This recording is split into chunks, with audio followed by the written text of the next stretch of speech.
Gerbiami komiteto nariai, ačiū už galimybę dalyvauti posėdėje, pasisakyti, išsakyti savo žiūros taškus.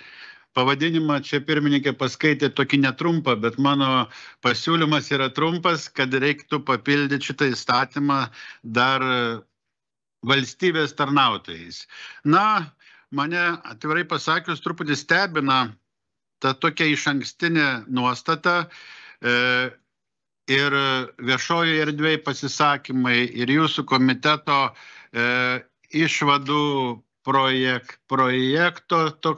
projektas ir Teisės departamento išvados, nes visi susifokusuoja į vieną dalyką, kad čia tarsi aptariami tik tie 1589 asmenys, kurie prisipažino bendradarbiavę su specialiosiomis buvusios SSRS specialiosiomis tarnybomis.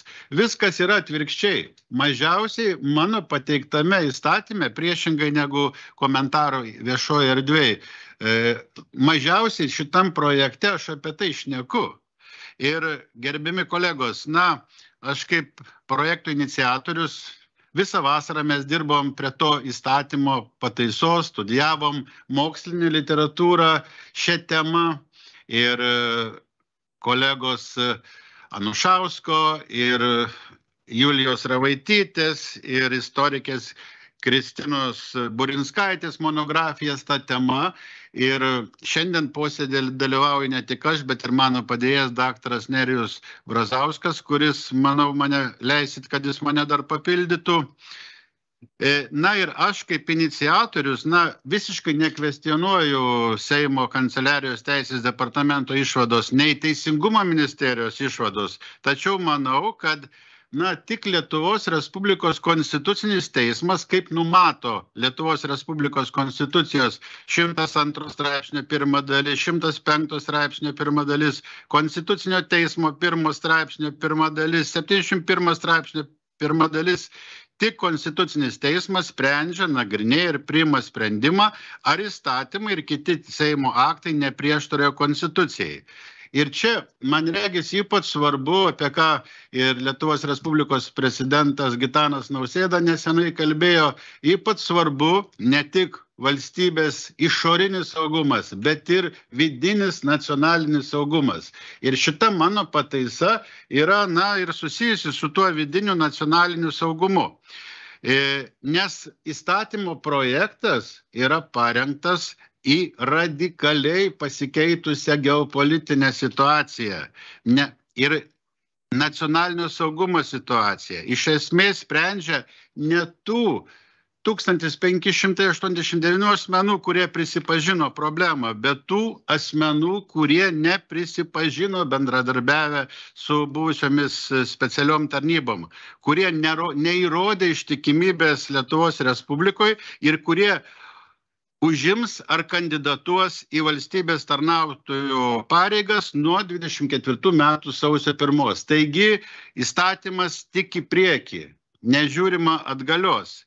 Ir įstatymo projektu visiškai nesiekiama išviešinti tų asmenų, apie kurie visi čia viešoje erdvėje dabar šneka, tuos 1589 asmenis, bet siekiame nustatyti teisinį reguliavimą, užtikrinantį, kad valstybės tarnyboje dirbtų asmenys, kurių ištikimybė, patikimumas, reputacija nekelia jokių abejonių.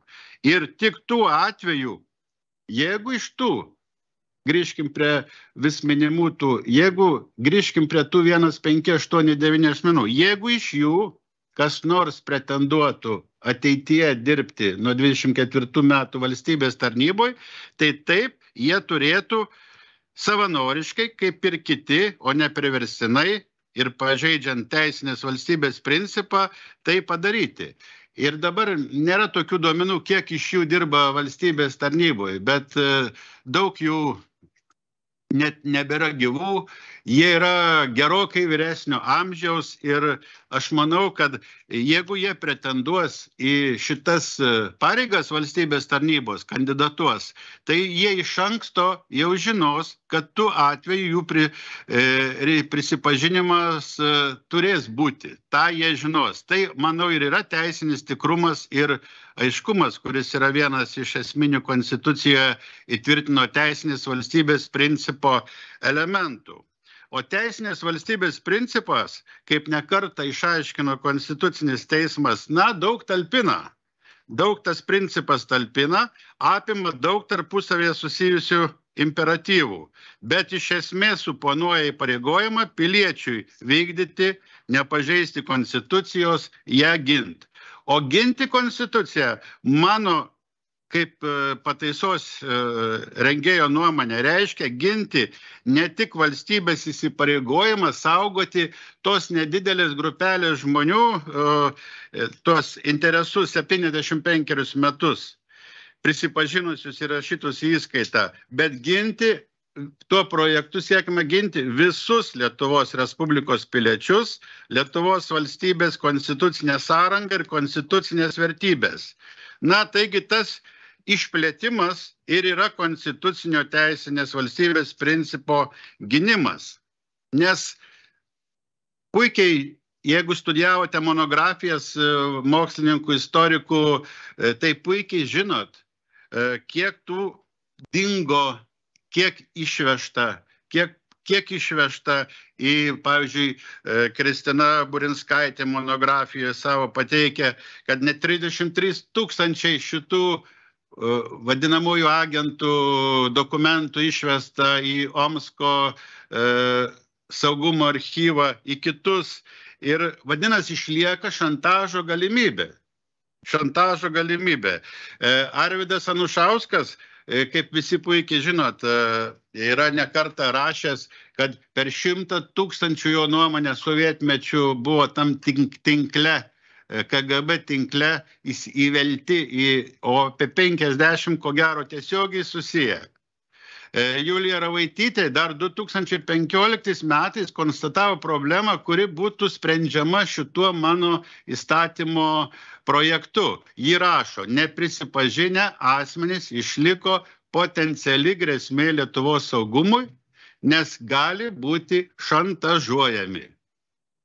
Kai aš tai sakau, yra ir terminas pasaulio literatūroje šią temą, miegantieji agentai, miegantieji šnipai, sleeping agents. Tai ar neteit gali šiuo metu, kai mes sprendžiam geopolitinės, žinom, problemas, ar vieną dieną neateis prie to piliečio iš tų 30-33 000 ir sakys, bičiuliai, metas pabusti, metas keltis.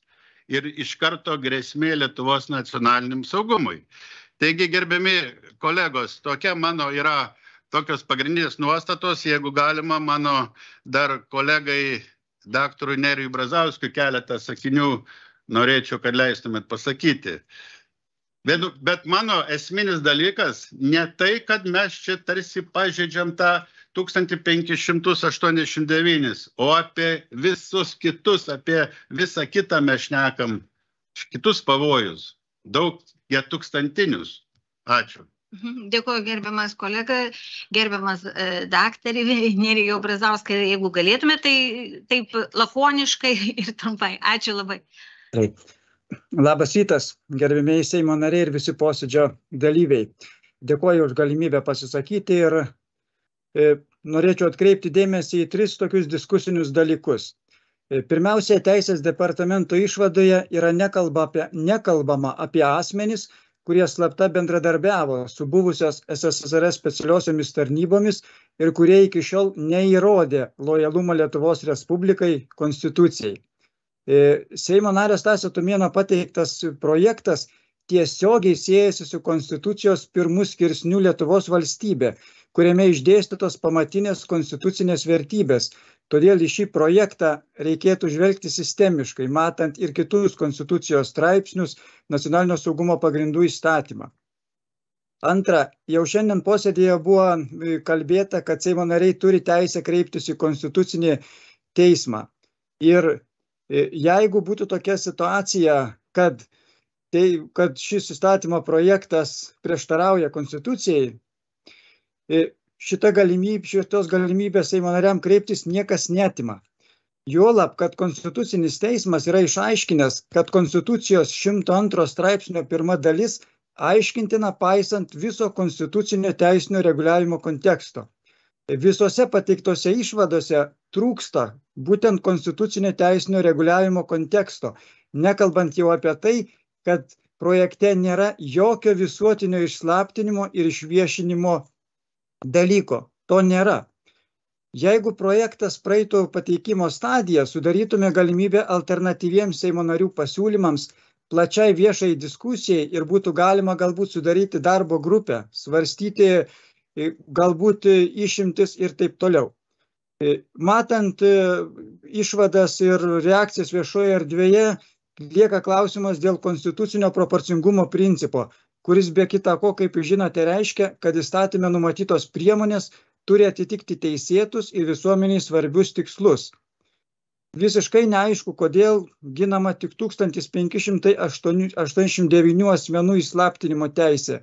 Ir aš kaip pilietis norėčiau paklausti, kur yra likusių valstybės tarnyboje dirbančių piliečių, tai yra per 26 000 asmenų, teisėtų lūkesčių apsauga, teisinis tikrumas ir teisinis saugumas. Tai yra neatsiejami teisinės valstybės principų elementai.